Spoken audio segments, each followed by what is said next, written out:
నెల్లూరు జిల్లాలో వైసీపీ నేతలపై అక్రమ మైనింగ్ కేసులు నమోదు చేస్తున్నారంటూ ఆ పార్టీ మాజీ మంత్రి అనిల్ కుమార్ యాదవ్ ఆగ్రహం వ్యక్తం చేశారు.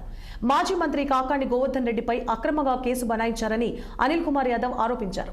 జిల్లాలో జరుగుతున్న అక్రమ మైనింగ్ పై ఎంపీ వేమిరెడ్డి ప్రభాకర్ రెడ్డి సమాధానం చెప్పాలని డిమాండ్ చేశారు. ఆయన సమాధానం చెప్పకుండా ఆయన తప్పించుకోలేరన్నారు.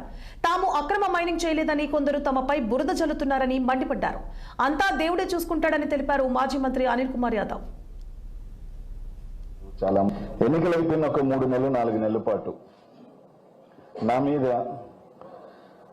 అనిల్ కుమార్ యాదవ్ 1000 కోట్లు 2000 కోట్లు 3000 కోట్ల రూపాయలు క్వాడ్స్ మొత్తం నడిపాడు, మైనింగ్ దందా నడిపాడు, రకరకాలు వేశారు.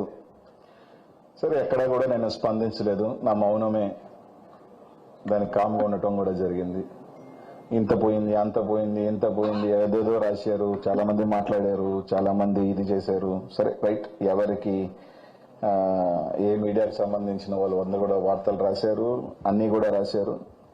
సరే, దాని గురించి ఇప్పుడు నేను మాట్లాడుకోవాల్సిన అవసరం లేదు. ఎందుకంటే దేనికైనా సరే రైట్, లెట్ ఏది జరిగినా దానికి సంబంధించి ఫేస్ చేసేదానికి కూడా ఇప్పుడు సిద్ధంగానే ఉంటాం. కానీ ఈరోజు ముఖ్య కారణం, నేను రావడానికి కారణం 2. ఈరోజు మా జిల్లా అధ్యక్షుల వారిని కాకాణి గోవర్ధన్ రెడ్డి గారి మీద ఇల్లీగల్గా జరుగుతున్నట్టు ఒక కేసు పెట్టడం జరిగింది.